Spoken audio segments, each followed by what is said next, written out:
Good morning students. Class 6 subject SST chapter 2 chapter जो चल रहा था life of the early man, आदि मानव का जीवन। तो अब इससे आगे पढ़ेंगे हम न्योलिथिक एज। न्योलिथिक एज का मतलब होता है आधुनिक काल। अब आधुनिक काल का मानव कैसा था उसके बारे में पढ़ेंगे, ठीक है। न्यू मीन्स न्यू, न्यू का अर्थ होता है नया या नवीन।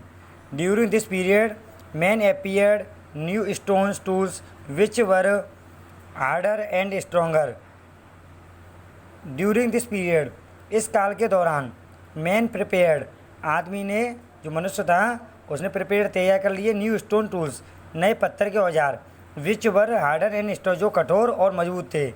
इस अवधि के दौरान मनुष्य ने नए पत्थर के औजार तैयार कर लिए जो कठोर और मजबूत थे। He became a skill tool maker, वह एक कुशल औजार निर्माता बन गया। वह कैसा क्या बन गया? कुशल औजार निर्माता, औजार बनाने वाला।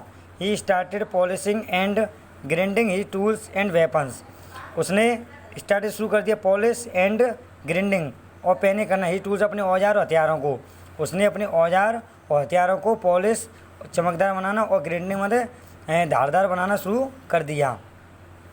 His weapons included stones, axe, knives, spears, harpoons, wooden bows and stone tipped arrows. तो हिज वेपन्स, हिज माने उसके, वेपन्स माने हथियार।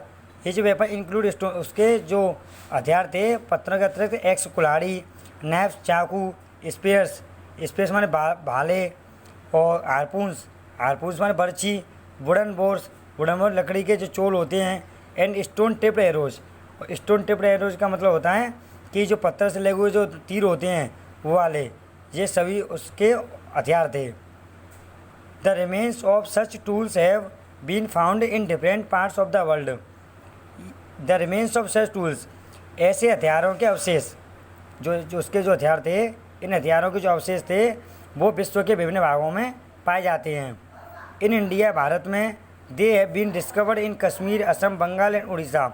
वे कश्मीर, असम, बंगाल और उड़ीसा में खोजे गए जो इन हथियारों के अवशेष जो थे। The Neolithic man started growing grains like rice, wheat etc. जो आधुनिक काल का जो मानव था उसने अनाज उगाना भी शुरू कर दिया, जैसे चावल, गेहूँ इत्यादि। He regarded the earth as his mother and worshipped her, वह पृथ्वी को अपनी माता मानने लगा और उसकी पूजा भी करने लगा। The Neolithic man believed in life after death, जो आधुनिक काल का मानव था वो बिलीव्ड, विश्वास करता था, इन लाइफ, जीवन में, आफ्टर डेथ, मृत्यु के बाद। आधुनिक काल का जो मानव था वो मृत्यु के बाद जीवन में विश्वास करता था। The dead were buried along with the object they used in their life like beads, pot, tools etc. The dead were buried, और जो मृत शरीर था उसको जला दिया जाता था एलोंग विद द ऑब्जेक्ट, उन वस्तुओं के साथ, that they used in their life, जो जिनका प्रयोग वो अपने जीवन में करता था, लाइक जैसे बीड्स, बीड में मन का, पॉट, बर्तन, टूल्स, औजार इत्यादि। इन सब चीज़ों को उसके साथ ही जला दिया जाता था।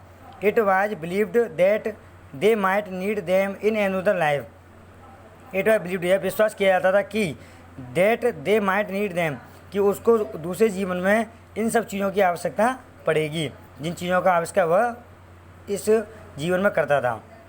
The most remarkable invention of Neolithic man was the invention of wheel. सबसे जो महत्वपूर्ण आधुनिक काल के जो मनुष्य का जो सबसे महत्वपूर्ण आविष्कार था वो था पहिए का आविष्कार। People used the wheel for making sledge and chariot, लोग इन पहियों का आविष्कार स्लेज और चैरियट और रथ बनाने में इनका प्रयोग करते थे। They also used the wheel for another activities like spinning and pottery.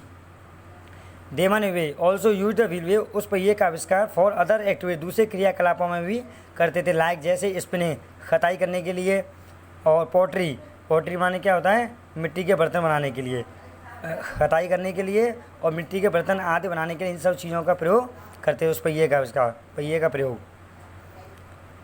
The pots were decorated with carvings of flowers, leaves etc. The pots were decorated, उन मिट्टी के बर्तनों को डेकोरेटेड सजाया जाता था विद कार्विंग ऑफ फ्लावर्स, फूल और पत्तियों की नक्काशी के द्वारा उनको सजाया भी जाता था। The man of neolithic age was responsible for developing the first pottery. आधुनिक काल का जो मानव था वो सबसे पहले जो मिट्टी के बर्तन बनाने उनके विकास करने के लिए रेस्पॉन्सिबल जिम्मेदार था। इन द बिगनिंग, शुरुआत में the handmade pots were dried in the sun and used. शुरुआत में जो हाथ के बने हुए मिट्टी के बर्तन थे उनको ड्राइड इन द सन, धूप में सुखा लिया जाता था और प्रयोग किया जाता था। लेटर ऑन, बाद में ही learned to bake the clay pots, उसने मिट्टी के बर्तनों को पकाना भी सीख लिया। The baking on fire gave lustre strength and durability of the pots. आग में पकाने से उसके जो बर्तन कैसे हो गए, लस्टर चमकदार बन गए, स्ट्रेंथ मजबूत हो गए, and durability of the pots, और जो स्थायीपन आ गया उनके अंदर, मिट्टी के बर्तनों के अंदर क्या आ गया, स्थायीपन या टिकाऊपन, durability. It may have been during the baking of the clay pots in kilns that man discovered that metal is produced when the ore melt. It may have been during the baking, इसमें क्या हुआ कि जो मिट्टी के बर्तन थे वो भट्टे हवा में पकाए जाने के दौरान द दैट मैन डिस्कवर्ड, उस आदमी ने जो खोज की थी वो मेटल, धातु की खोज कर ली, इज प्रोड्यूस्ड, उत्पन्न हुआ, व्हेन द ओर मेल्ट, जब धातु जो विभिन्न प्रकार की जो धातुओं का वो मिश्रण होता है वो पिघलने से उसे धातु की खोज कर ली। इट इज बिलीव्ड दैट, यह विश्वास किया जाता है कि copper was the first metal, जो तांबा था वो सबसे पहली धातु था, to be discovered by man, मनुष्य के द्वारा खोज की जाने वाली सबसे पहली जो धातु थी वो कौन सी थी, तांबा थी, तांबे की खोज की थी सबसे पहले। हैंस, इस प्रकार the stone age came to end of metal age began when the man started using copper tools in addition to the stone tools in implements. तो इस प्रकार द स्टोन एज, जो पाषाण युग था, केम टू एन एंड, पाषाण युग का अंत हो गया, and the metal age began, और मेटल एज का मतलब धातु युग बिगेन शुरू हो गया, व्हेन मैन स्टार्टेड, जब मनुष्य ने कॉपर टूल्स, कॉपर तांबे के हथियारों का प्रयोग करना सीख